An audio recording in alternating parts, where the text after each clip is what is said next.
চলমান শৈত্যপ্রবাহে পঞ্চগড়ে হাড় কাঁপানো শীত, ঘন কুয়াশা আর উত্তরের হিমেল বাতাসে স্বাভাবিক জনজীবন বিপর্যস্ত হয়ে পড়েছে। ৯ জানুয়ারি ভোরের তেঁতুলিয়ায় সর্বনিম্ন তাপমাত্রা রেকর্ড করা হয় ৬.৯ ডিগ্রি সেলসিয়াস। এ সময় বাতাসের আর্দ্রতা ছিল ১০০% এবং বাতাসের গতিবেগ ছিল ঘন্টায় ১০ থেকে ১২ কিলোমিটার।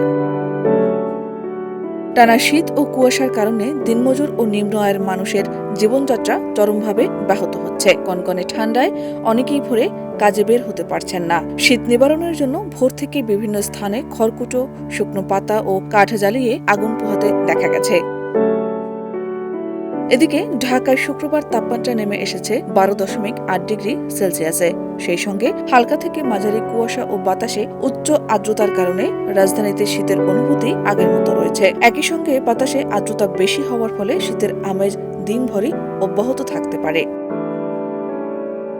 আবহাওয়া অফিসে জানায়, এ সময় আবহাওয়া শুষ্ক থাকতে পারে, আকাশ অস্থায়ীভাবে মেঘলা থাকতে পারে এবং কোথাও কোথাও হালকা থেকে মাঝারি ধরনের কুয়াশা দেখা দিতে পারে। একই সঙ্গে উত্তর অথবা উত্তর পশ্চিম দিক থেকে ঘন্টায় ৬ থেকে ১২ কিলোমিটার বেগে বাতাস বয়ে যেতে পারে। তবে দিনের তাপমাত্রা সাধারণত অপরিবর্তিত থাকতে পারে। একই সময়ে বাতাসে আর্দ্রতার পরিমাণ ছিল ৯০%। শাহনাজ পারভীন, দেশ রূপান্তর।